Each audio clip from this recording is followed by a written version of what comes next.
Hi guys, जय हिंद। आज जो लेक्चर चलने वाला है वो लेक्चर नंबर 4 होगा, आइसोमरिज्म 4। ठीक है। और इस क्लासेस में आपको देखने को मिलेगा स्टेरियो आइसोमरिज्म के बारे में। ठीक है। और जितने सारे आपको कंसेप्ट, जितने सारे कन्फ्यूजन है स्टेरियो आइसोमरिज्म को लेकर के, वो सारे के सारे कंसेप्ट को आज क्लियर होगा। तो आप अभी से लेकर के लास्ट तक वीडियो देखना ना भूलें, तभी जा करके आप लोगों को कंसेप्ट विजिबल क्लियर होगा, क्रिस्टल क्लियर होगा। तो चलिए स्टार्ट करते हैं। सबसे पहली बात कि आइसोमरिज्म 4 है लेक्चर, और मैं बात कर रहा हूँ स्टेरियो आइसोमरिज्म के बारे में, है ना। स्टेरियो आइसोमरिज्म के बारे में। ये बेसिकली दो टाइप से होता है। ऑलरेडी मैं बता चुका हूँ, लेकिन फिर भी मैं बता रहा हूँ आपको। स्टेरियो आइसोमरिज्म ये सेकेंड टाइप है आपका आइसोमरिज्म का। और ये भी बेसिकली दो सब टाइप होते हैं। पहला है जियोमेट्रिकल आइसोमरिज्म,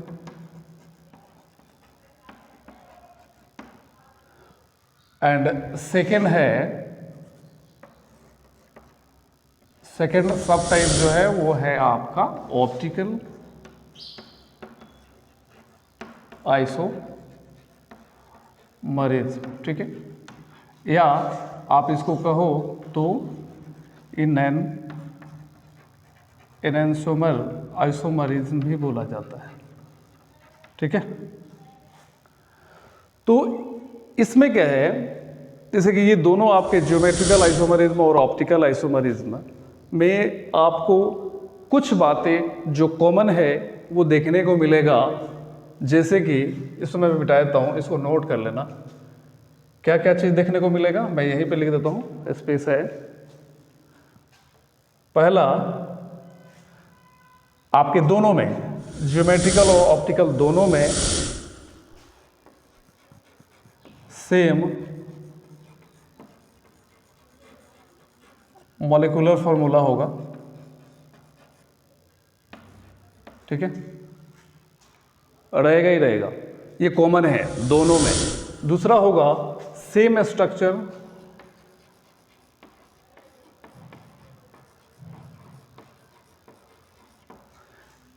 दोनों में आपका ज्योमेट्रिकल और ऑप्टिकल दोनों में ये दो चीजें कॉमन है, same molecular formula and same structural formula. ये दोनों आपके सेम रहेंगे। डिफरेंट क्या होगा वो चीज भी देख लो। डिफरेंट जो होगा वो होगा आपका स्पेटिकल अरेंजमेंट, है ना। स्पेटिकल अरेंजमेंट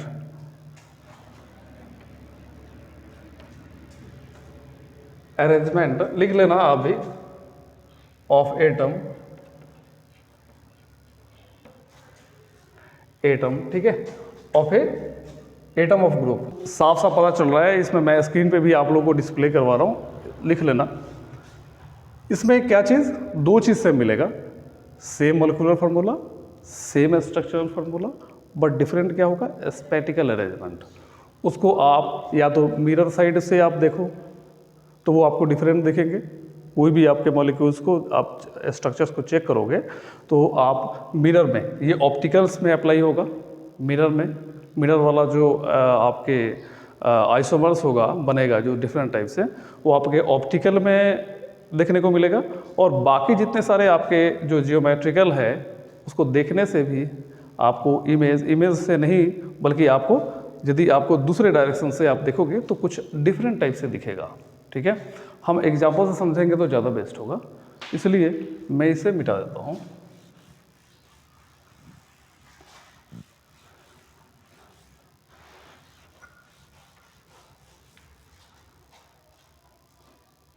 नंबर 1 की बात करेंगे।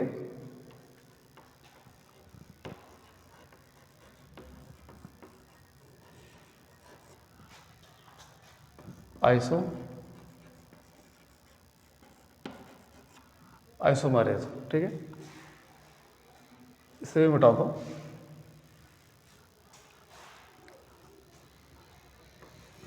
इसको कैसे आइडेंटिफाई करें और किस तरह से इसका स्ट्रक्चर्स बन सकता है, और यदि आपको क्वेश्चंस में पूछा जा सके कि भाई ये कौन सा आइसोमरिज्म है, तो आप इजीली बता सको कि ये ज्योमेट्रिकल आइसोमर्स है। ठीक है, तो एग्जांपल से समझते हैं। पहला एग्जांपल्स लेते हैं। इसे मान लो कि हमने एक एग्जांपल्स लिया ब्यूट टू इन का,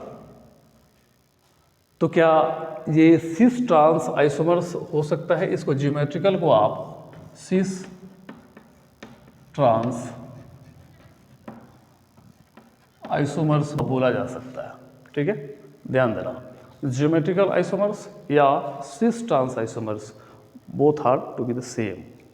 तो अब क्या करेंगे हम यहाँ पे, अब ब्यूटीन का हम एक एग्जांपल्स लेते हैं, फिगर बनाते हैं तब पता चलेगा। अब ब्यूटीन का जो ब्यूटीन हो गया यहाँ पे, अब इसके मॉलिक्यूलर फार्मूला जो होगा वो क्या होगा? Same molecular formula. देखना ध्यान से, मॉलिक्यूलर फार्मूला क्या होगा हमारा? C4H8, C4H8 ये हो गया आपका मॉलिक्यूलर फार्मूला। अब यदि हम मॉलिक्यूलर स्ट्रक्चर्स बनाने जाएंगे तो सेम आपके नंबर ऑफ कार्बन्स 4 ही होगा और हाइड्रोजन्स आपके 8 ही होगा। बनाते हैं, जैसे कि आपको इस तरह से मॉलिक्यूलर स्ट्रक्चर्स की बात करें तो कुछ इस तरह से बनेगा CH3CH डबल बॉन्ड CH, फिर इसके बाद में क्या होगा? CH3। ठीक है, ये आपका मॉलिक्यूलर स्ट्रक्चर्स हो गया। अब जब हम इसको अरेंजमेंट करेंगे, स्पेटिकल अरेंजमेंट करेंगे तो कुछ इस तरह से होगा। देखो इसमें क्या होगा, जैसे कि हमने कार्बन और कार्बन के बीच में हमने डबल बॉन्ड किया और यहाँ पे हमने हाइड्रोजन्स फिल कर दिया। ये हाइड्रोजन्स हमने, जैसे CH है तो CH को पहले हमने कर दिया, या तो चाहो तो आप CH को ऊपर भी लिख सकते हो, नॉट इशू। तो हमने CH को यहाँ पे H को हमने हाइड्रोजन्स को अटैच कर दिया और हमारे पास बचा CH3, तो हमने यहाँ पे CH3 को लिख दिया। अब हमारे पास पे फिर दोबारा यही कंडीशन से, तो या तो आप H यहाँ पे लिख सकते हो नीचे की तरफ या ऊपर की तरफ, तो हम पहले ऊपर ही लेके चलते हैं। ठीक है, और नीचे में फिर CH3। आप ध्यान से देखो तो यहाँ पे non identical group, carbon double bond carbon के साथ में, कार्बन एटम के साथ में आपके नॉन आइडेंटिकल ग्रुप्स आपके क्या है? अटैच है। यहाँ पे हाइड्रोजन्स हैं और यहाँ पे हाइड्रोकार्बन्स हैं। ठीक है, तो ये नॉन आइडेंटिकल ग्रुप हो गया। तो इस वाले हम आइसोमर्स को सिस बोलेंगे। ठीक है, सिस। ठीक है, मतलब इनसाइड ऑफ, सिस मतलब होता है इनसाइड ऑफ, मतलब इनसाइड ऑफ मतलब साइड में आप देखोगे इस तरह का कंडीशंस में तो आपको हाइड्रोजन्स दिखेगा। ठीक है, सेम चीज़ें दिखेगा, और अपोजिट साइड में देखोगे तो भी सेम ही दिखेगा आपको। ठीक है, तो अब हम दूसरा जो बनाएंगे ट्रांस आइसोमर्स, कैसे बनेगा? कार्बन और कार्बन के बीच में डबल बॉन्ड। अब हमने क्या करना है, जैसे मान लो कि ये CH हो गया तो हमने हाइड्रोजन्स को ऊपर लिखा, अब आप नीचे डाउन की तरफ लिख लो, तो यहाँ पे हाइड्रोजन्स आपने लिख दिया ऊपर में। अब हाइड्रोजन यदि नीचे आ गया तो ये आपका CH3 तो ऊपर जाएगा ही जाएगा।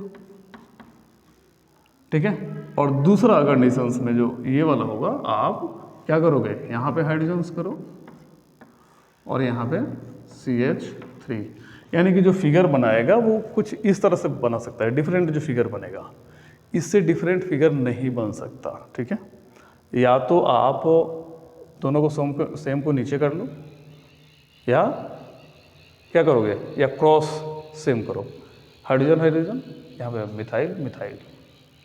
ठीक है, अल्काइल ग्रुप अटैच है तो ये मिथाइल मिथाइल हो गया और ये हाइड्रोजन हाइड्रोजन हो गया। तो इसको हम बोलेंगे, इस ऑपोजिट साइड में आपके क्या है? सेम आपके मॉलिक्यूल्स है, तो हम इसको बोलेंगे ट्रांस। तो इसका जो नाम होगा, इसका क्या नाम होगा बोलो? सिस ब्यूट टू इन। ठीक है, और इसका जो नाम दोगे ट्रांस ब्यूट टू इन। यदि मैं दोनों की बात करूं तो सीस ट्रांस ब्यूट टू इन इसका नाम होगा। ठीक है, तो इस कंडीशंस में आप देखोगे दोनों फिगर को, तो ये दोनों फिगर्स क्या है, ये तीनों रूल को फॉलो करता है। जैसे कि रिस्ट्रिक्टेड रोटेशन, ये डबल बॉन्ड है तो रोटेशन नहीं हो सकता। क्यों?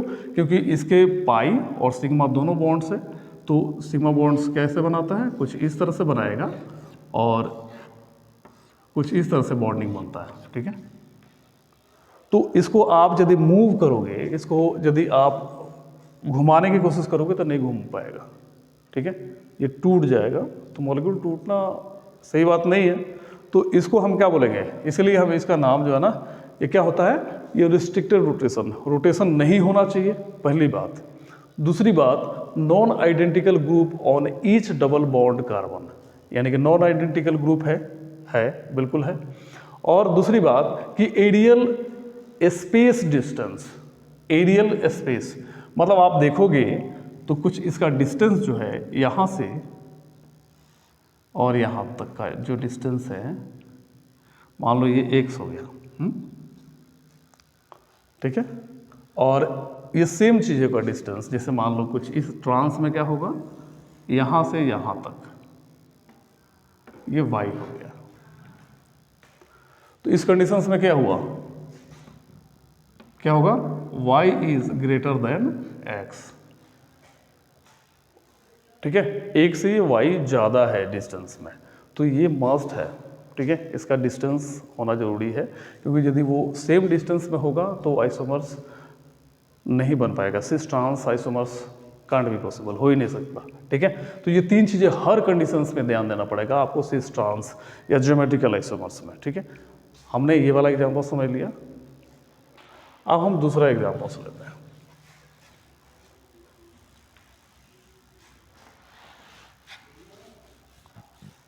देखो, नॉन आइडेंटिकल ग्रुप का मतलब जरूरी नहीं है कि नीचे दोनों, ऊपर और नीचे दोनों क्या हो। जैसे मान लो अपोजिट साइड में आपका सेम है, हाइड्रोजन हाइड्रोजन है, तो नीचे मिथाइल मिथाइल है। डिफरेंट मॉलिक्यूल्स भी अटैच हो सकता है, जैसे मान लो हमने है कोई एग्जांपल लिया, हेक्स 3N आइसोमर्स, यहाँ पे मैंने फर्स्ट बनाया हेक्स। हेक्स मतलब कि ऑटोमेटिक पता ही होगा, हेक्स ये वर्ड रूट हो गया, मतलब 6 कार्बन होगा आपका। ठीक है, तो क्या होगा 6 कार्बन, तो यानी कि C6 और H12 होगा हाइड्रोजन हर हालत में।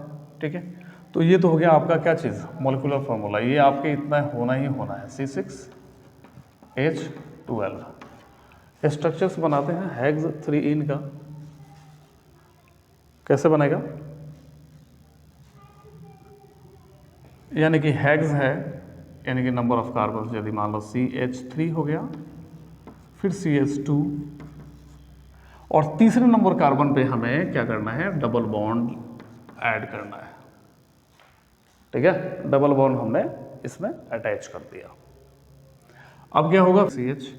ठीक है, क्यों डबल बॉन्ड, जैसे डबल बॉन्ड है तो मैंने CH क्यों लिखा, क्योंकि आपका ऑलरेडी यहाँ पे 2 कंप्लीट करता है आपके बॉन्ड्स, तो यहाँ पे एक इससे कंप्लीट कर दिया। ठीक है, और फिर कार्बन किसी और कार्बन से तो अटैच होगा ही, तो यहाँ पे जैसे मैंने ये वाला कर दिया तो 4 हो गए ना, 1 2 3 और एक 4 बनाऊंगा तो पता चल जाएगा आपको।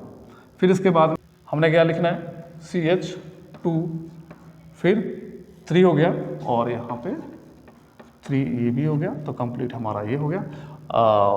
ये आपके क्या है, मॉलिक्यूलर स्ट्रक्चर्स है। ठीक है, मॉलिक्यूलर स्ट्रक्चर्स। अब हम इसको ओरिएंटेशन से स्पेस में हम इसको अरेंजमेंट करेंगे, तो कैसे करेंगे देखना ध्यान से। यहाँ पे मैं छोटा ही बनाता हूँ, काम आएगा क्योंकि स्पेस है नहीं। तो यहाँ पे क्या करेंगे हम, सबसे पहली बात कि यहाँ पे पहले बात कि इस कार्बन और कार्बन के बीच के डबल बॉन्ड्स को पहले शो कर दो, तो कार्बन कार्बन के बीच में हमारे पास में डबल बॉन्ड हो गया। ठीक है, अब क्या होगा, अब हमारे पास में एक हाइड्रोजन से यहाँ पे अटैच मैं कर देता हूँ, जो ये वाला हाइड्रोजन है। अब इसके बाद में बचा हुआ क्या है, C2H5 बोलो तो, या आप चाहो तो C2CH3 आप ऐसा भी लिख सकते हो, CH2, ठीक है। और यहाँ पे आपको क्या लिखना है, आप यहाँ पे भी चाहो तो ऊपर और नीचे दोनों कर लो, लेकिन सीस वाले फॉर्म को पहले बनाओ। यहाँ पे H अटैच कर दिया आपने, ये वाला। फिर हमारे पास में क्या बचा, वही सेम कंडीशन से ये वाला CH2CH3। तो यहाँ पे नॉन आइडेंटिकल, पहली बात कि यहाँ पे क्या है, और रिस्ट्रिक्टेड रोटेशन हो रहा है, मतलब रोटेशंस नहीं हो पाएगा, क्योंकि डबल बॉन्ड है। पहली बात, रूल कंप्लीट हो गया, फर्स्ट वाला रूल फॉलो कर रहा है। सेकेंड वाला रूल बोल रहा है कि नॉन आइडेंटिकल ग्रुप होना चाहिए, तो नॉन आइडेंटिकल ग्रुप है, देखो डिफरेंट है, तो ये भी फॉलो कर रहा है। फिर नेक्स्ट है एरियल स्पेस, तो एरियल स्पेस भी डिस्टेंस कवर करेगा, आप देख लेना। जो अब सेकेंड की बात करें अपन, जो ट्रांस है ये सिस है, ठीक है, और ट्रांस की बात करेंगे तो फिर कुछ इस तरह से होगा, जैसे कार्बन कार्बन के बीच में डबल बॉन्ड कर ही दो, और फिर जो आपके पास में कुछ इस तरह से स्पेस बनाओ। और क्या करोगे, कहीं कहीं आपने इस तरह से भी स्ट्रक्चर्स देखा होगा, ध्यान से देखना।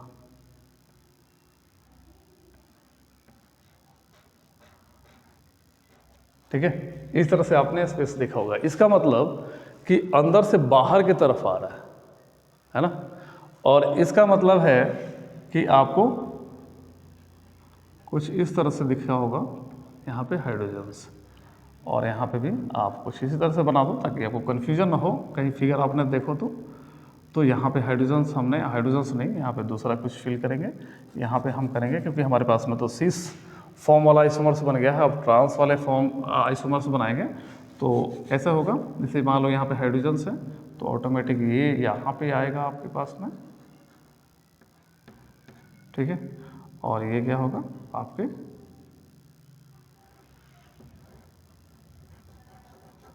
तो यहाँ पे जो फिल होगा वो क्या होगा, C2H5 लिखो, या CH2CH3 भी लिख सकते हो, कोई दिक्कत नहीं है, क्योंकि कैलकुलेशन करोगे तो C2H5 ही होगा। और यहाँ पे भी क्या होगा, C2H5 लिख दिया आपने, और यहाँ पे हाइड्रोजन्स है, और यहाँ पे हाइड्रोजन्स है, तो इस वाले फॉर्म को मैं क्या बोलूँगा, ट्रांस आइसोमर्स बोलूँगा, है ना, ट्रांस। ठीक है, तो यदि आपको इस वाले आपको आइसोमर्स का नाम देना होगा तो सिस हेक्स 3 इन आप बोलोगे, क्या बोलोगे, सिस हेक्स 3 इन, और इसका क्या नाम दोगे, ट्रांस हेक्स 3 इन, ठीक है, इसका नाम दोगे, ठीक है। और इस दोनों आइसोमर्स का नाम दोगे आप सिस ट्रांस हेक्स 3 इन आइसोमर्स, ठीक है। मेरी बात समझ में आ रही है।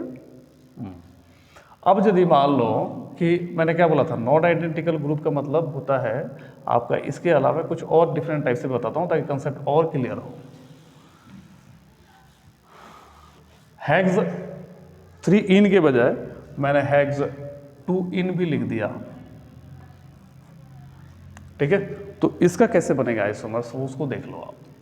इसमें कुछ डिफरेंट टाइप से आएगा, डिफरेंट होगा वही, ये सिस ट्रांसफॉर्म ही बनेगा, लेकिन आपको थोड़ा सा अलग डिफरेंट दिखेगा। क्या डिफरेंट दिखेगा मैं बता रहा हूँ आपको। जैसे मान लो कि हमने एग्जांपल्स लिया हेक्स 2 इन, इसका हम यदि ये लें, क्या नाम है, मॉलिक्यूलर स्ट्रक्चर्स बनाए तो कुछ इस तरह से बनाएगा। हेक्स हेक्स है यानी कि नंबर ऑफ कार्बन 6 होगा, और 2 का मतलब दूसरे पोजीशन कार्बन के बीच में डबल बॉन्ड है, तो इसका मतलब हुआ आपका CH3, CH यहाँ पे हमने कर दिया, फिर डबल बॉन्ड, फिर CH, फिर क्या होगा यहाँ पे सिंगल बॉन्ड्स, फिर CH2, ठीक है, और यहाँ पे CH2 कितना हो गया, 1 2 3 4 5, और यहाँ पे CH3, ठीक है। अब ये स्ट्रक्चर जो बनेगा, देखो एक में तो फिर मिथाइल अटैच होगा और एक में हाइड्रोजन्स, और दूसरी तरफ में जो अटैच होगा वहाँ पे क्या होगा, प्रोपाइल ग्रुप होगा। देखते हैं कैसे होता है। जैसे कि मान लो कि हमने एग्जांपल्स लिया, पहले तो कार्बन और कार्बन के बीच में डबल बॉन्ड शो कर दो, ठीक है। उसके बाद में हम सिस को पहले बनाएंगे। तो सिस में क्या होगा, हाइड्रोजन यहाँ ऊपर अटैच कर दो दोनों में, ठीक है। और फिर इसके बाद में यहाँ पे क्या है, अब हमारे पास में सी एस तो कंप्लीट हो गया, और हमारे पास में CH3 बचा है इस साइड में, है ना। तो CH3, ठीक है।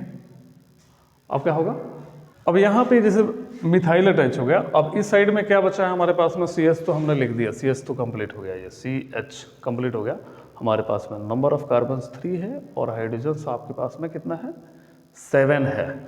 तो हम यहाँ पे क्या करेंगे, C3H7, तो क्या होगा, मिथाइल है और ये प्रोपाइल है, ठीक है।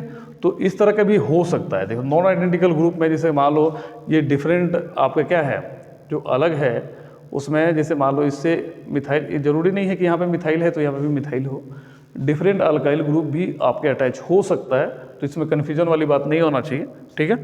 और हम क्या करेंगे इसके बाद में, अब जो दूसरा जो आइसोमर्स बनेगा वो बनेगा ट्रांस वाला। क्या चीज़ बनेगा, जैसे कार्बन और कार्बन के बीच में डबल बॉन्ड, ओके। अब इसके बाद में क्या होगा, ट्रांस बनाना है आपको, तो ट्रांस के लिए आपको CH3 यहाँ पे लिखो। हाँ, यह ध्यान देना है कि अपोजिट चेंज नहीं होना चाहिए, जैसे CH3 यहाँ पे नहीं होना चाहिए और हाइड्रोजन्स यहाँ पे नहीं होना चाहिए।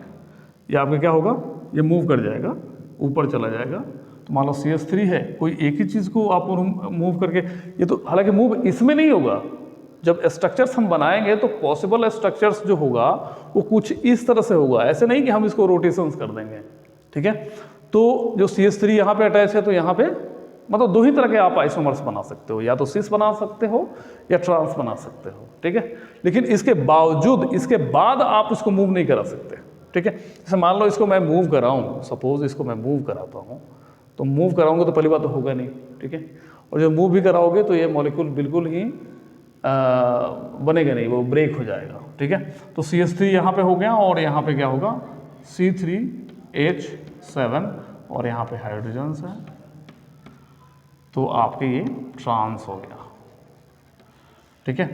तो ये दोनों तीनों चीज़ आपके ये रूल के अकॉर्डिंग फॉलो करता है। पहला रिस्ट्रिक्टिव रोटेशंस, दूसरा नॉन आइडेंटिकल ग्रुप के दो कार्बन के बीच में जो दो नॉन आइडेंटिकल ग्रुप अटैच है वो चीज़, और दूसरा एरियल स्पेस, यानी कि यदि आप चेक करोगे तो इसका कुछ डिस्टेंस और इसका डिस्टेंस दोनों का अलग अलग है। कभी कभार इसको आप ऐसे भी शो कर सकते हो, जैसे मान लो आपका कुछ इस तरह से है स्ट्रक्चर्स, तो आप कुछ इस तरह से भी कहीं आपको देखने को मिले, तो इसका मतलब आप मत समझ लेना कि वो गलत है। तो कुछ इस तरह से भी आपको देखने को मिल सकता है, ठीक है। जैसे कि मान लो यहाँ पे हाइड्रोजन्स है और यहाँ पे क्या है CH3 और यहाँ पे C3H7, ठीक है। इस तरह से भी आपको स्ट्रक्चर्स कहीं देखने को मिले तो ये भी सिस फॉर्म ही है आपके मॉलिक्यूल्स का, ठीक है। अब चलो दूसरा एग्जाम्पल से लेते हैं।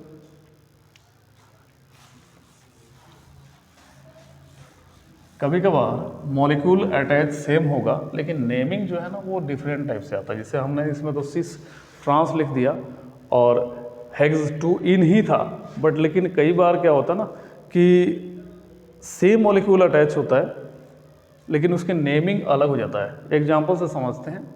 जैसे कि मान लो कि हमने एक एग्जाम्पल्स लिया, मैलाइक एसिड है ना,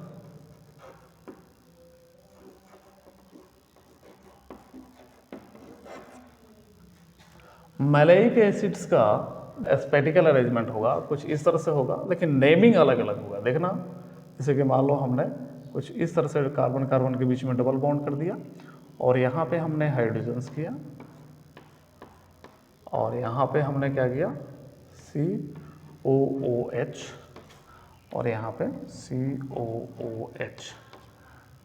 तो यहाँ पे इसका नाम क्या दोगे आप, मैलाइक एसिड बोलोगे, सिस मैलाइक एसिड, ठीक है।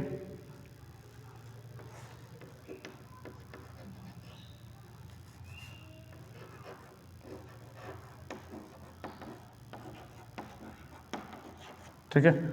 और ट्रांस फ्यूमेरिक एसिड्स अलग हो जाएगा। जैसे आप इसको ट्रांसफॉर्म में बनाओगे तो फ्यूमेरिक में कन्वर्ट हो जाता है। कैसे देखते हैं, जैसे कि कार्बन कार्बन के बीच में हमने डबल बॉन्ड कर दिया, फिर इसके बाद में क्या होगा, इसको ट्रांस बनाने के लिए हमें यहाँ पे हाइड्रोजन्स फिल कर दो और यहाँ पे क्या करो, कार्बोक्सिलिक एसिड्स अटैच करो। ठीक है, तो इस कंडीशंस में क्या होगा, इसका जो नाम होगा वो होगा फ्यूमेरिक एसिड। ठीक है, तो बड़ा कन्फ्यूजन वाला ये आपको एग्जांपल्स है, क्योंकि आप देखोगे तो सिस वाले में आपके क्या है, कार्बोक्सिलिक एसिड जो है ना, ये क्या है, साइड में सेम कार्बन के साथ नहीं, साइड में आपके कार्बोक्सिलिक एसिड अटैच है तो उसका नाम आप मैलाइक एसिड हो जाएगा। और यदि ये अपोजिट ट्रांस फॉर्म में, यदि अपोजिट फॉर्म में है तो ये फ्यूमेरिक एसिड हो जाएगा। यदि नंबर ऑफ कार्बन्स का कैलकुलेशन करोगे इस तरह के, मतलब आप सिस वाले फॉर्म को, तो कार्बन का जो नंबरिंग होगा इस तरह से होगा। कैसे होगा, 1 2 3 एंड 4। लेकिन वहीं पे ट्रांस वाले में फॉर्म में क्या करोगे, इसका जो नंबर ऑफ कार्बन्स के कैलकुलेशन होगा वो कुछ इस तरह से होगा, 1 2 3 4। ठीक है, तो कंसेप्ट क्लियर हो गया होगा। इस तरह से सिस ट्रांस कौन सा चीज़ नहीं, कौन सा आइसोमर्स नहीं हो सकता, उसको भी हम अभी बताने वाले हैं। ठीक है, चलो स्टार्ट करते हैं।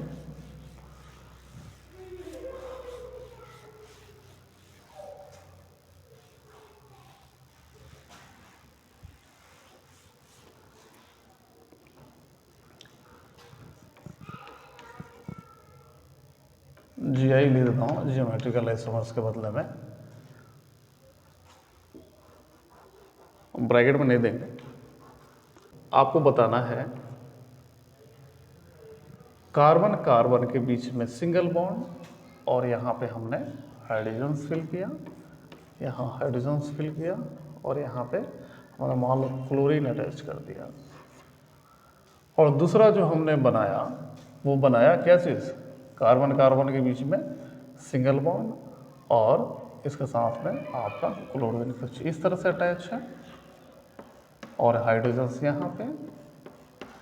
तो क्या ये आपके सिस ट्रांस आइसोमर्स हैं? बोलो, इसका नाम क्या दोगे आप? हैं 1,2 डाई क्लोरो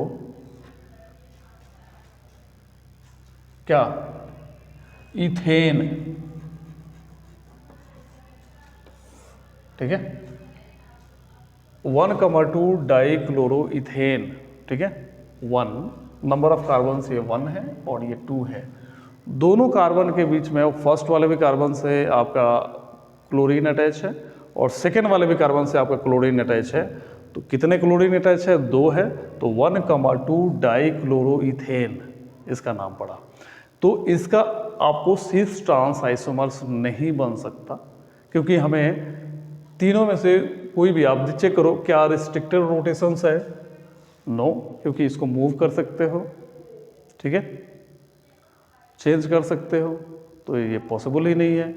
पहली बात, देखो नॉन आइडेंटिकल ग्रुप है यहाँ पे, देखो ध्यान से, बट लेकिन रिस्ट्रिक्टेड रोटेशंस नहीं हो रहा है, तो ये आइसोमर्स सिस ट्रांस आइसोमर्स नहीं है। भले ही एरियल स्पेस हो, इन तीनों में से कोई भी एक यदि आपके पास में नहीं हो रहा है तो आपके सिस ट्रांस आइसोमर्स नहीं है वो। ठीक है, ध्यान देने वाली बात है। ठीक है, तो ये आपके आइसोमर्स नहीं है।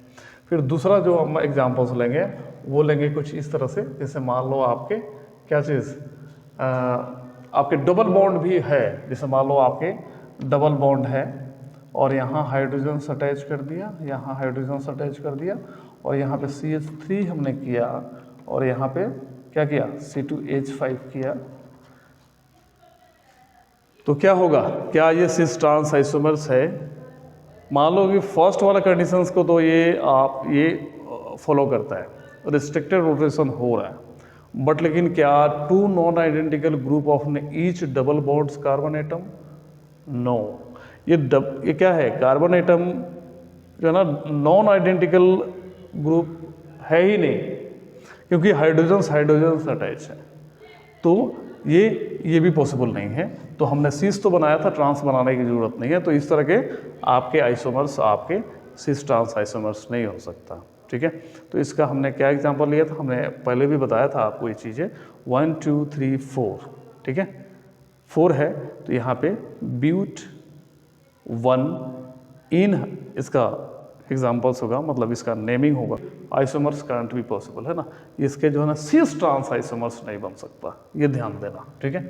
एग्जाम्पल के तौर पे साइक्लो एल्केन का भी एक एग्जाम्पल ले सकते हो, जैसे कि हमने एक एग्जाम्पल्स दिया डाई मिथाइल साइक्लो प्रोपेन। तो यहाँ पे साइक्लो का मतलब है कि रिंग चेन बन रहा है। तो साइक्लोप्रोपेन, तो पहली बात तो हम साइक्लोप्रोपेन बना लेते हैं। तो साइक्लोप्रोपेन बनाने के लिए हमें कुछ इस तरह से फिगर्स को बनाने पड़ेंगे, ठीक है। तो साइक्लोप्रोपेन में हमें कहीं भी एडजस्टमेंट करना होगा। ये डाई जो मिथाइल है ना, डाई मिथाइल जो बोल रहा है, यानी कि दो जगह पे, कहीं दो जगह पे आपके मिथाइल अटैच है। मतलब मैं तो चाहूँ तो यहाँ पे भी कर सकता हूँ एक मिथाइल को, यहाँ पे भी कर सकता हूँ, या और यहाँ पे भी कर सकता हूँ। मतलब 3 जगह तो नहीं होगा, 2 जगह कहीं भी अटैच कर सकता हूँ। जैसे कि मान लो कि हमने कुछ इस तरह से अटैच किया CH3 और यहाँ पे H और यहाँ पे क्या, यहाँ पे H करो, ठीक है, और यहाँ पे CH3 और यहाँ पे CH2। तो इसकी कैलकुलेशन जो करोगे आप, जैसे मान लो नंबर ऑफ कार्बन्स का कैलकुलेशन करोगे, तो किस तरह से करोगे, जैसे नंबर ऑफ कार्बन बॉन्डिंग कहाँ से स्टार्ट हो रहा है, तो आप इस साइड से कैलकुलेशन करो या इस साइड से कैलकुलेशन करो। ब्रांचेज आपके अटैच आपके दोनों तरफ से सेम ही हैं, तो आप यहाँ से कर लो 1 2, क्योंकि मैं क्लॉकवाइज चलूँ तो ज़्यादा बेस्ट होगा, 1 2 और ये 3। तो इसका नाम क्या होगा, 1 2 1 2 डैश, 2 जगह मिथाइल अटैच है तो हमें डाई लिखना पड़ेगा। और क्या अटैच है, मिथाइल है तो मिथाइल, और किस फॉर्म में है, आपके स्ट्रेट चेन में है या साइक्लो फॉर्म में है, तो साइक्लो लिखोगे। और नंबर ऑफ कार्बन्स कितने हैं, वर्ड रूट 1 2 3 या 1 2 3, तो आपके साइक्लो प्रोपेन, ठीक है। इसका नाम क्या दोगे, 1 2 डाई मिथाइल साइक्लोप्रोपेन, ठीक है। और मैं ट्रांस फॉर्म में बताना चाहूँ, जैसे ये तो सीस हो गया, और ट्रांस की बात करें तो ट्रांस में कुछ इस तरह से होगा। आपने हाइड्रोजन्स को ऊपर किया है तो आप अब की बार मिथाइल को ऊपर कर लो,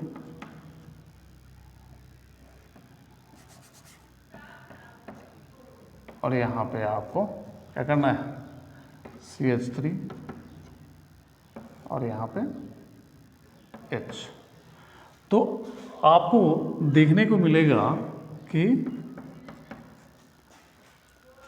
तीनों चीज देखने को मिलेगा। रिस्ट्रिक्टेड रोटेशन, ये घुमा नहीं सकते हो इसको आप, क्यों, क्योंकि यदि मैं किसी आप रिंग स्ट्रक्चर्स को आप लेके घुमाओगे तो पॉसिबल नहीं है घूमना, है ना। तो ये भी रिस्ट्रिक्टेड रोटेशंस में आएगा। आपके जो भी साइक्लिक चेन से रिलेटेड जो भी सारे आपके कंपाउंड्स हैं वो आपके क्या है, रिस्ट्रिक्टेड रोटेशंस में आएगा। और दूसरी बात कि non identical group of each carbons atom, है ना। अब यहाँ पे डबल बॉन्ड नहीं है बट लेकिन यहाँ पे सिंगल बॉन्ड ही है, लेकिन यहाँ पे क्या है, आपके डिफरेंट आपके नॉन आइडेंटिकल ग्रुप, मतलब नॉन आइडेंटिकल ग्रुप आपके कार्बन के साथ में अटैच है। हाइड्रोजन से इधर है, इधर मिथाइल है, और इधर भी वही कंडीशंस है। तो हम डिस्टेंस यदि मेजर करेंगे इसका, तो सिस वाले फॉर्म में आपका कुछ ये होगा, जैसे मान लो x हो गया, और फिर क्या होगा, इसका यदि डिस्टेंस मेजर करोगे तो ये आपके y हो गया। तो यहाँ पे भी क्या होगा, y इज ग्रेटर देन क्या चीज, x। ठीक है, या आप इसको ऐसे भी लिख सकते हो, x is less than y। ठीक है, जैसे मर्जी आप उसे लिख सकते हो। ठीक है, तो इस तरह से ये तीनों के तीनों रूल को आपके फॉलो करता है। तो ये चीज़ें जो 3 पॉइंट्स हैं आपको सामने जो दिख रहा है, वो चीज़ें हमेशा ध्यान देने वाली बात है, और उसको ध्यान में रखोगे तो आपको सिस ट्रांस आइसोमर्स या ज्योमेट्रिकल आइसोमर्स बनाने में कोई दिक्कत नहीं आएगी। ठीक है, तो आई होप कि ये चीज़ें आपको समझ में आ गया होगा, ज्योमेट्रिकल आइसोमर्स या सिस ट्रांस आइसोमर्स। अब हम बात करने वाले हैं ऑप्टिकल आइसोमर्स या इनएंसोमर्स आइसोमर्स के बारे में। तो चलिए उसके बारे में बात करते हैं, है ना। अब सेकेंड सब टाइप्स के बारे में बात करेंगे, जिसका नाम है ऑप्टिकल या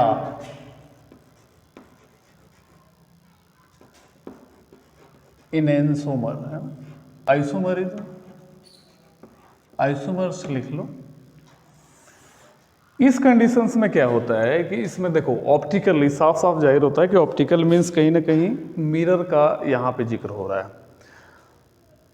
मतलब आपको इस वाले जो आपके आइसोमर्स हैं, इसमें एक आइसोमर्स को आप यदि किसी मिरर्स में देखना चाहते हो, जैसे मान लो कि एक हमने आइसोमर्स बनाया, उसको हमने इमेज में देखा, दूसरे डायरेक्शंस में दिखेगा। ठीक है, जैसे मान लो सपोज कि आप एम्बुलेंस जो लिखा रहता है, आप साइड में चलते हो तो साइड में जो है ना एम्बुलेंस को हमेशा जो लिखा रहता है उसके ऊपर एम्बुलेंस, वो उल्टे डायरेक्शंस में कहीं कहीं लिखा रहता है। इसका मतलब आप मिरर्स में उसको देखोगे, ठीक है, तो वो आपको एम्बुलेंस लिखा हुआ सही तरीके से पता चलेगा। आइसोमर्स आर मिरर, ठीक है, mirror image of each other,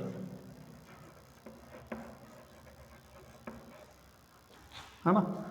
जो हमने पहले आपको बताया है कि आइसोमर्स आर मिरर इमेज, है ना, मिरर इमेज टाइप से दिखेगा। ठीक है, और दोनों तरफ, है ना, दोनों से ईच अदर, है ना, दोनों तरफ। जैसे मान लो कि कुछ ये आपका हाथ जो है ना मिरर के सामने लेके जाओगे तो अलग दिखेगा, और जो साथ में जो मिरर के अंदर में दिख रहा है फिगर वो कुछ और दिखेगा। आप प्रैक्टिस करके देख लेना। जैसे कि मान लो कि हमने एक एग्जांपल्स लिया लैक्टिक एसिड का, ठीक है, तो लैक्टिक एसिड का यदि मैं एक फिगर्स ड्रॉ करूं, ध्यान से देखना गौर से। जैसे कि मान लो हमने COOH हाइड्रोक्लोरिक एसिड हो गया, फिर इसके नीचे हमने यहाँ पे कार्बन्स को ड्रॉ किया, फिर इसके बाद में यहाँ हमने हाइड्रोजन्स को फिल कर दिया, और कुछ इस तरह से यहाँ पे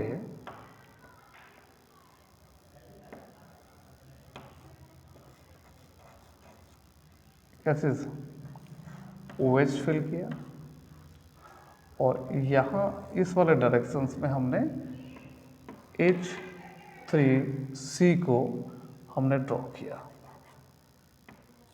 ठीक है, मान लो, ठीक है। अब इसको आप मिरर में देखोगे, मिरर इमेज में इसको देखोगे आप, तो मिरर इमेज में कैसे दिखेगा मैं आपको दिखाता हूँ। इसको आप मिरर इमेज में देखोगे तो ये जो है ना, ये पोजीशंस कुछ इस तरह से आ जाएगा। यदि मान लो ये है आपका कुछ इस डायरेक्शन से, अब मैं इसको ऐसे लेके जाऊंगा, मूव करूंगा, तो आपका H इधर आएगा, तो यानी कि क्या होगा,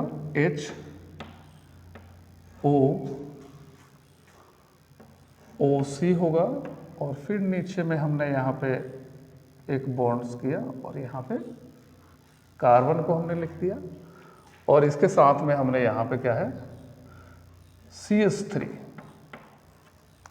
ये जो CH3 है इसका डायरेक्शन कुछ ये वाला डायरेक्शन अपोजिट साइड में चला जाएगा, तो CH3 हो गया। और ये वाला आपका क्या है, अल्कोहल किस डायरेक्शंस में जाएगा, कुछ इस डायरेक्शंस में जाएगा। तो ये आपका OH का डायरेक्शन इस तरह से था, तो आपको HO दिखेगा, आपको HO दिखेगा, ठीक है। और फिर इसके बाद में क्या होगा, फिर हाइड्रोजन्स जो है वो आपका अपोजिट साइड में था, तो ये आपका इस वाले डायरेक्शंस में आ जाएगा, क्या चीज़, H। और मैंने जो मिथाइल अटैच किया है कुछ इसके बॉन्ड्स को लंबा कर दो, CH3, है ना। तो ध्यान से देखोगे तो आपका मिरर से ये क्या है, मिरर इमेज जो है आपका लैक्टिक एसिड का मिरर इमेज कुछ इस डायरेक्शंस में दिखेगा आपको, है ना। ऐसे करो, देखो देखो, मूव करके देखो, तो आपका जितने जो भी आपके H आगे हैं तो ये पीछे ऑटोमेटिक हो जाएगा, और ये हाइड्रोजन्स आपके आगे हैं तो ये पीछे वाले डायरेक्शंस में आ जाएंगे। और इसका मतलब मैंने, आप ये मत समझ लेना कि इसका अल्कोहल अटैच है तो ये सॉरी ये आपने क्या बना दिया, इसको हम बोलते हैं वेज, ठीक है। ये मैंने शायद बताया होगा, नहीं बताया तो नोट कर लो, इसको हम वेज बोलते हैं। ये क्या होता है, ये इसका मतलब है ये अंदर से बाहर की तरफ आ रहा है, ठीक है, अंदर से बाहर की तरफ आ रहा है। स्पेटिकल अरेंजमेंट ऐसे ही होता है। और ये हाइड्रोजन्स जो है वो क्या हो रहा है, ये बाहर से अंदर की तरफ जा रहा है, मतलब कुछ ऐसे पंखों की तरफ फैला हुआ, ये चारों तरफ का डायरेक्शन से आपका अल्कोहल हो गया, ये कार्बोक्सिलिक एसिड अटैच है, और ये आपका ये हाइड्रोजन्स अटैच है, ठीक है। तो ये सारे के सारे जो है ना ये कुछ फैले हुए डायरेक्शंस में रहते हैं, ऐसा नहीं ये सिकुड़े हुए टाइप से रहते हैं। वो जब केमिकल बॉन्डिंग होता है ना तो काफ़ी बारीकी से देखा जाता है, तो ये सारी चीज़ें आपको दिखेगी, है ना, कि किस तरह से ये इसकी अरेंजमेंट होती है, ठीक है। तो यदि हम मिरर इमेज को देखें तो मिरर इमेज कुछ लैक्टिक एसिड का इस तरह से दिखेगा जो आपके सामने है, ठीक है। दोनों का नाम हम लैक्टिक एसिड ही बोलेंगे। और ये रूल जो है ना, जो हमने पहले वाले ज्योमेट्रिकल आइसोमर्स में देखा था कि रिस्ट्रिक्टेड रोटेशंस होना चाहिए, इसमें अप्लाई नहीं होगा। नहीं, आपके सेम एक चीज़ और था, सेम आपके क्या चीज़, नॉन आइडेंटिकल ग्रुप, ये भी अप्लाई नहीं होगा, और एरियल डिस्टेंस ये भी अप्लाई नहीं होगा। ये इसका जो ऑप्टिकल आइसोमर्स या एंसोमर्स आइसोमर्स होता है उसका रूल कुछ अलग होता है।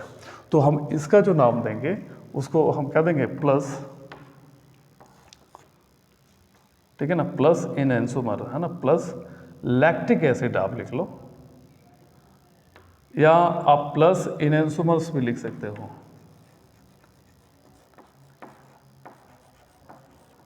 और इसको जो मिरर वाले इमेज को हम क्या बोलेंगे, माइनस इन एंसोमर, ठीक है। ये चीज़ आप ध्यान देना, हाँ। तो ये वाले कंसेप्ट को क्लियर कर लेना और रिवाइज करना। ये मैंने शॉर्ट ब्रीफ में बहुत कुछ बता दिया है। आई होप कि ये सारी चीज़ें पसंद आएगी आपको, ठीक है। तो अब हम जो आगे के क्लासेस इसी वीडियो में हम जो लेके आने वाले हैं वो होगा आपके क्वेश्चन सेशन, है ना। क्वेश्चंस हम पूछेंगे और आप और हम दोनों मिल करके उसको सॉल्व करेंगे, ताकि आप लोगों का जो पिछला जो प्रीवियस जितने सारे आइसोमर्स हैं वो सारे के सारे रिवीजन हो जाए। तो चलिए स्टार्ट करते हैं।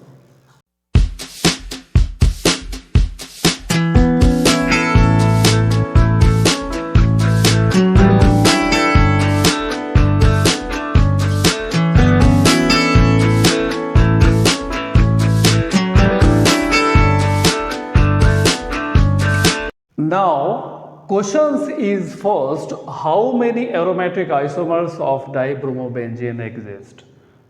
Means dibromobenzene कितने isomers exist करता है, मतलब कितने isomers बना सकता है। तो इसको एक्सप्लेन करने के लिए, डिटेल हमें जानकारी लेने के लिए सबसे पहले वहाँ मैं फिगर बना के देखता हूँ। तो फिगर बनाने से भी पहले एक चीज़ आपको जानना जरूरी है कि डाइब्रोमोबेंजीन का फॉर्मूला क्या होता है। तो डाइब्रोमोबेंजीन का फॉर्मूला होगा C6H6।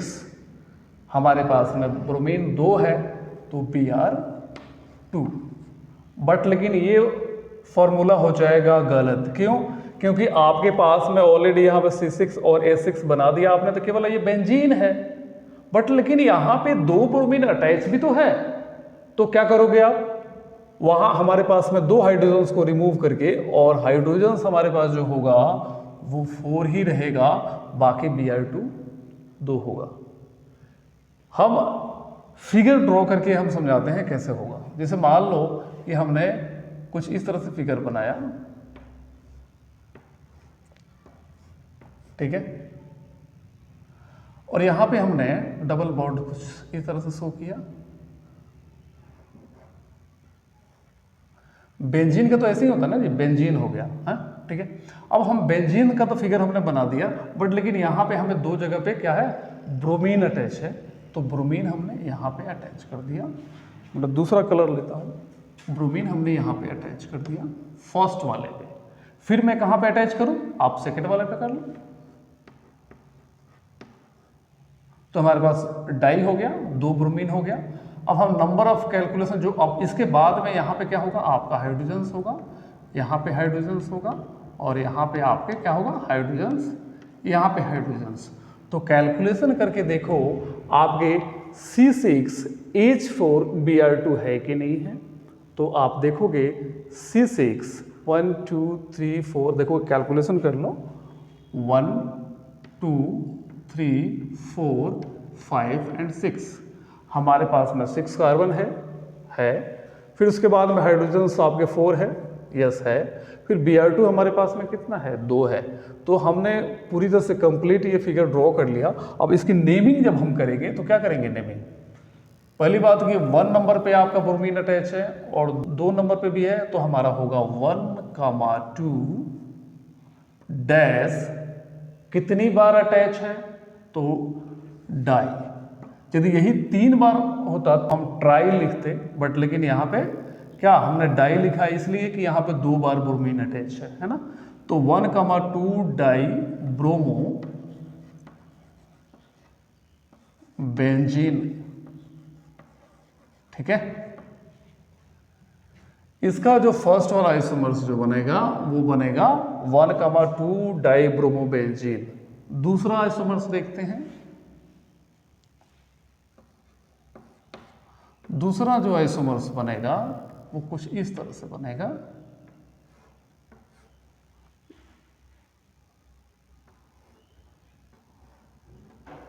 आपने यहां पे Br2 शिफ्ट किया था फर्स्ट वाले पे,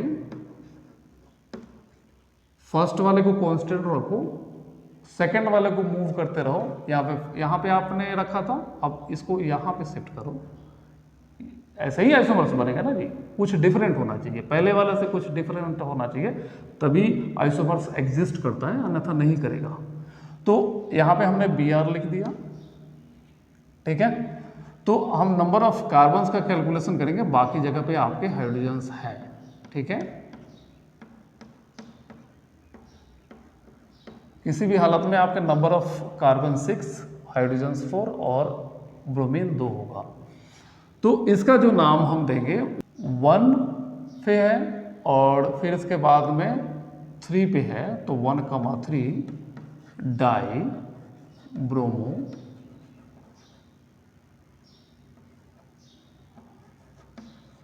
बेंजीन, ठीक है। तो दूसरा हमारे पास में आइसोमर्स क्या बना, 1,3 डाई ब्रोमो बेंजीन। और जो थर्ड बनेगा वो क्या होगा, चेक देखते हैं। उसी तरह से सेम ड्रॉ करेंगे फिगर, ठीक है। और थोड़ा सा कलरफुल बना लें, ज़्यादा अच्छा लगेगा। अब यहाँ पे हमारे पास में ब्रोमीन यहाँ पे है, हमने यहाँ पे क्या करना है, यहाँ पे हाइड्रोजन्स करना है, यहाँ पे भी हाइड्रोजन्स होगा, और यहाँ पे मैं ब्रोमीन फिर दोबारा अटैच कर देता हूँ, क्योंकि थर्ड पोजीशन पे था और फोर्थ पोजीशन पे कर लेंगे। तो आप इसकी जब नेमिंग करने चलोगे तो कितने नंबर पे है, क्या बनेगा इसका नाम, 1 और 4 पोजीशंस पे है, तो इसका जो नाम होगा वो होगा 1,4 डाई ब्रोमो बेंजीन। स्पेस नहीं था आगे, इसीलिए मैंने नीचे लिखा, आप लोग भी इस तरह से मत लिखना। तो जो थर्ड वाला हमारा आइसोमर्स बना डाई ब्रोमो बेंजीन का क्या बना, 1,4 डाई ब्रोमो बेंजीन। तो ओवरऑल देखा जाए तो मैक्सिमम आइसोमर्स आप जो एग्जिस्ट कर सकते हो डाइब्रोमोबेंजीन से वो है 3। तो आपके अब यदि आप कोशिश करते हो चौथा बनाने का, तो इसको यदि मूव करके यहाँ पे शिफ्ट करोगे तो आपको सेकेंड वाले टाइप से आपको मैच कर जाएगा। अब कैलकुलेशन जो ब्रांचेज का होगा लेफ्ट साइड से होगा, ठीक, क्योंकि ब्रांचेज नहीं दिखे आपके, तो हम उस तरह से गलतियाँ नहीं करेंगे। ठीक है, आपको देखना है, काफ़ी तरह से चौकन्ना रहना है कि कहीं दूसरा वो सेम हमारा आइसोमर्स तो नहीं बन रहा है। ठीक है, तभी आपके आइसोमर्स एग्जिस्ट कर सकता है, अन्यथा आपका मिस्टेक हो जाएगा, गलत हो जाएगा। तो टोटल जो आइसोमर्स एग्जिस्ट करेगा now aromatic isomers of dibromobenzenes 3 isomers आपको एग्जिस्ट कर सकता है। तो आप ऑप्शंस होगा, आपका करेक्ट ऑप्शंस क्या होगा, B number 3। Now next questions number 2, which of the followings hydrocarbons does not have isomers. ये दिए हुए आइसोमर्स में, हाइड्रोकार्बन्स में कौन सा आपके आइसोमर्स नहीं बन सकता।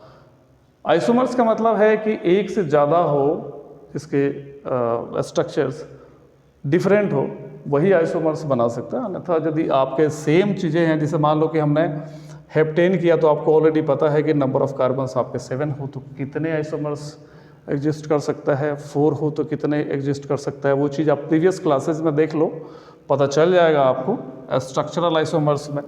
फिर उसके बाद में नंबर ऑफ 3 की बात करें, नंबर ऑफ कार्बन्स 3 और H8 है, यानी कि प्रोपेन है, तो इसके आपको आइसोमर्स क्या होगा, नहीं बन सकता।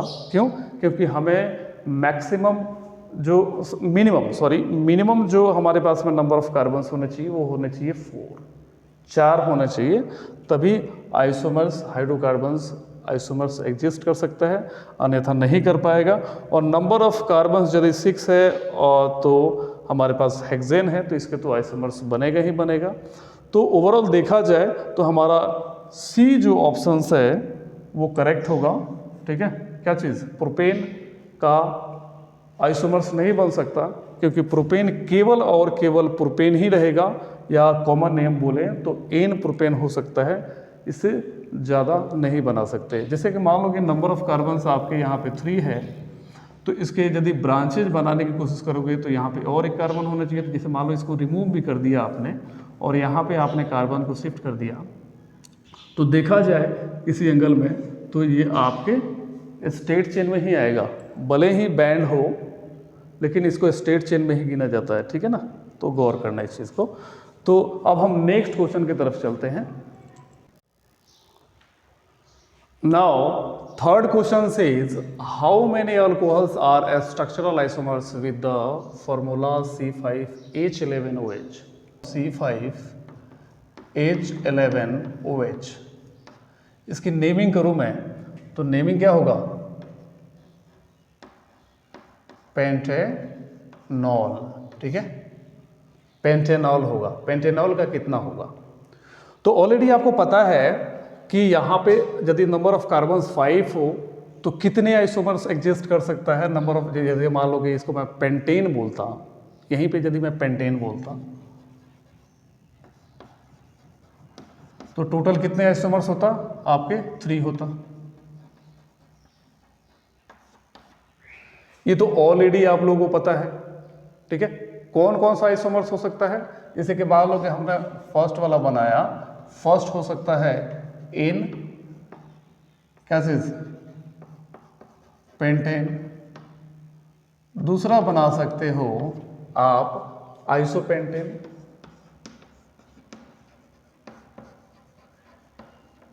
और थर्ड जो बनाओगे तो क्या बना सकते हो, नियोपेंटेन।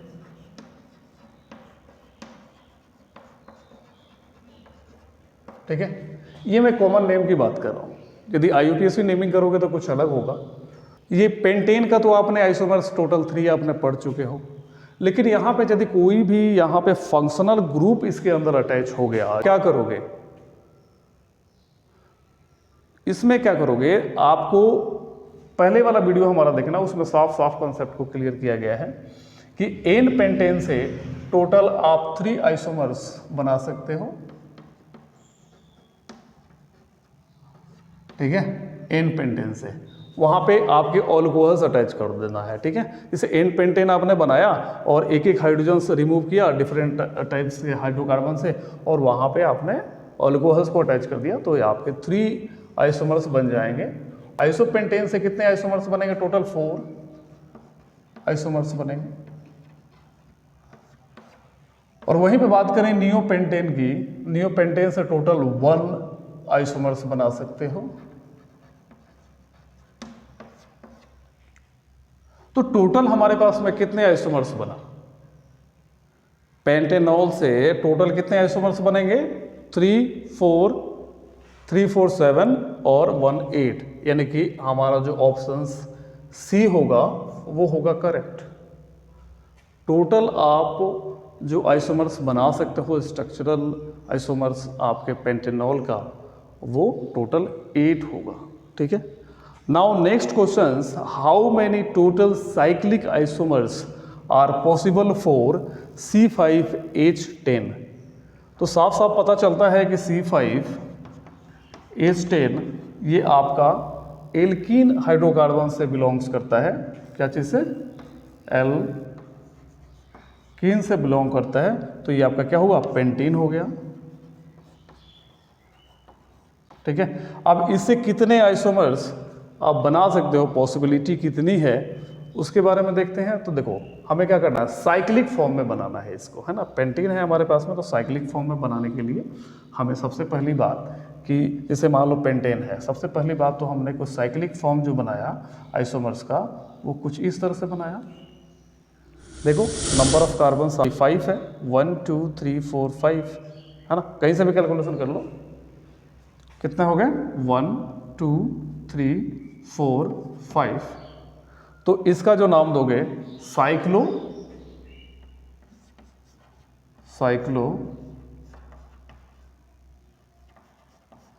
पेंटेन दोगे, ठीक है।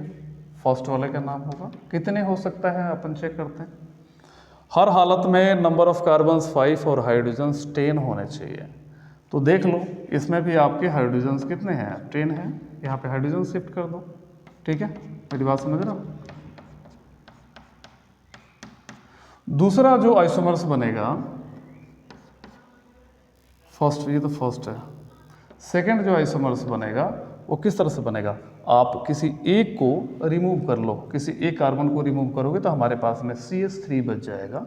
तो हमारे पास में जो दूसरा जो फिगर ड्रॉ होगा कुछ इस तरह से होगा, ठीक है।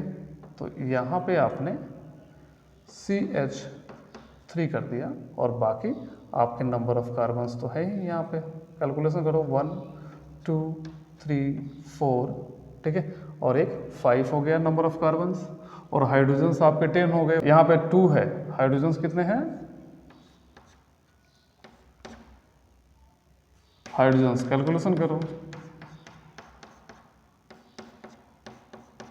यानी कि 2 to 4 to 6, और 6 के अलावा कितना? यहाँ पे आपके H एक और है, तो टोटल हमारे पास में कितने हो गए? यहाँ पे 2, 4, 5, 6, 7 और 3, 10 हो गया। तो टोटल नंबर ऑफ हाइड्रोजन्स आपके 10 और नंबर ऑफ कार्बन्स 5। इसका जो नाम दोगे वो क्या नाम दोगे आप? थोड़ा सा इसको इरेज करता हूँ, नाम लिखने में सही रहेगा। इसका नाम दोगे 1-मिथाइल, ठीक है। जहाँ पे भी आपका मिथाइल अटैच होगा वहाँ से ब्रांचेज स्टार्ट हो जाता है ना, नंबर ऑफ कार्बन का कैलकुलेशन स्टार्ट हो जाता है। तो इसीलिए हमने लिखा 1-मिथाइल। साइक्लो फॉर्म में है तो cyclo, number of carbon cyclo में 4 है तो ब्यूटेन, ठीक है, ब्यूटेन हो जाएगा, ठीक है। तो दूसरा आइसोमर्स हमारा क्या बना? ये बना। तीसरा जो आइसोमर्स बनेगा वो किस तरह से बनेगा? आप एक और रिमूव करो, तो यानी कि 3 हमारे पास में बन गया कुछ इस तरह से। और यहाँ पे क्या है? कैलकुलेट, देखो ध्यान से, ये हाइड्रोजन शिफ्ट है यहाँ पे, है ना, यहाँ पे हाइड्रोजन शिफ्ट है, ठीक है। ध्यान देना, यदि मैं नहीं भी लिखूँ तो हाइड्रोजन समझ लेना, है ना। और यहाँ पे क्या है? CH3, हाँ, और नहीं CH3 CH2CH3 और यहाँ पे एक हाइड्रोजन और अटैच है।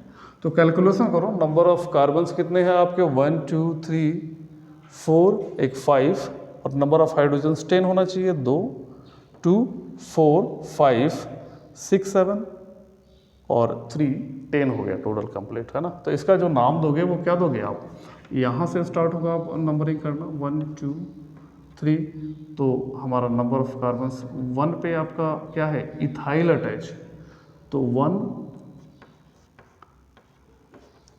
इथाइल साइक्लो, नंबर ऑफ जो रिंग चेन कितने नंबर ऑफ कार्बन्स बना रहा है, तो 3 है, तो आपका प्रोपेन हो जाएगा, साइक्लो प्रोपेन। ठीक है, थोड़ा सा छोटा लिख रहा हूँ, दिखने में शायद आप लोगों को दिक्कत आ रहा होगा। इसके बाद में जो 4th नंबर बनेगा, मैं एक बार इसको आप नोट कर लेना, उसके बाद में मैं बना देता हूँ इसको, फिर रेज करके बनाओ तो ज़्यादा बेस्ट होगा। नोट कर लो, मिटा दूँ, मिटा देता हूँ।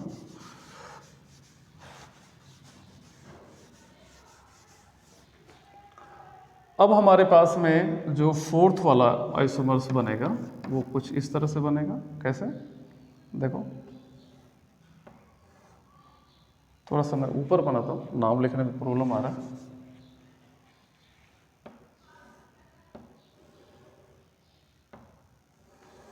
ठीक है, और यहाँ पे CH2 है, यहाँ पे भी CH2 है और यहाँ पे आपका CH3, यहाँ पे भी CH3। ठीक है, तो आप चेक करो कितने हाइड्रोजन्स आपके, नंबर ऑफ कार्बन्स कितने हैं, 1 2 3 4, एक और होना चाहिए, यहाँ पे 5 हो गया, टोटल 5 है। और हाइड्रोजन्स कितने हैं, 2, मतलब 2 2 4 4 और ये 6, 10 हो गया, 10 हो गया ना। तो इसका जो नाम दोगे आप क्या दोगे, नंबर ऑफ कैलकुलेशन कार्बन्स का करोगे 1 2 3, तो क्या होगा इसका नेमिंग 1,1, यानी कि फर्स्ट वाले कार्बन से आपके 2 मिथाइल अटैच है, तो 1,1 डाई मिथाइल, क्या चीज, मिथाइल साइक्लोप्रोपेन, है ना,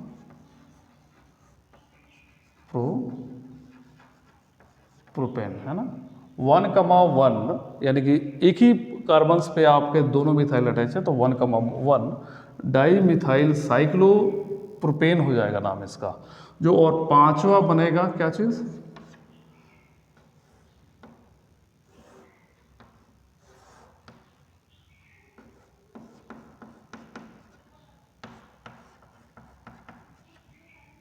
और यहाँ पे आपके CH2 और यहाँ पे C और यहाँ पे C, है ना, और एक यहाँ पे हाइड्रोजन्स होगा, और एक यहाँ पे हाइड्रोजन्स होगा। देखो नंबर ऑफ कैलकुलेशन करो कार्बन के 1 2 3 4 5 एंड हाइड्रोजन्स कितने हैं 2 3 5 6 7 और 3 8 हो गया। एनी हाउ आपका number of carbons 5 and hydrogens 10 आएगा ही आएगा। और जो इसका नेमिंग करोगे वो क्या करोगे आप 1 2 3, तो इसका नेमिंग क्या करोगे, ब्रांचेज यहाँ पे भी अटैच है और यहाँ पे भी अटैच है, यानी कि मिथाइल फर्स्ट और सेकंड पे है, तो 1,2 क्या चीज डाई मिथाइल साइक्लोप्रोपेन, ठीक है ना, साइक्लोप्रोपेन इसका नाम है, ठीक है। तो हमारे पास में टोटल इससे ज़्यादा आप आइसोमर्स नहीं बना सकते, कांट भी पॉसिबल, हो ही नहीं सकता कि साइक्लिक आइसोमर्स जो है पेंटीन का 5 से ज़्यादा हो। तो टोटल एग्जिस्ट जो आइसोमर्स करेगा वो कितने 5 आइसोमर्स करेगा, तो हमारा ऑप्शंस होगा A 5, ठीक है, करेक्ट ऑप्शन होगा A5। ठीक है, तो बाकी क्वेश्चंस तो बहुत सारे बना सकते हो, तो मैंने बेसिक कंसेप्ट जो है ना आपको सारे वीडियोस को आप देखोगे, यदि 4 आपके लेक्चर्स हैं, टोटल 4 लेक्चर्स को कंप्लीट आप कर लोगे तो आई होप कि ये जितनी सारी बेसिक प्रॉब्लम है ना वो सारे के सारे सॉल्व हो जाएंगे, है ना। और भी एडवांटेज जो क्लासेस होगा आइसोमर्स का वो नेक्स्ट वीडियो में मैं लेके आऊँगा, तब तक वेट करिए और इसको रिवीजन बार बार करिए।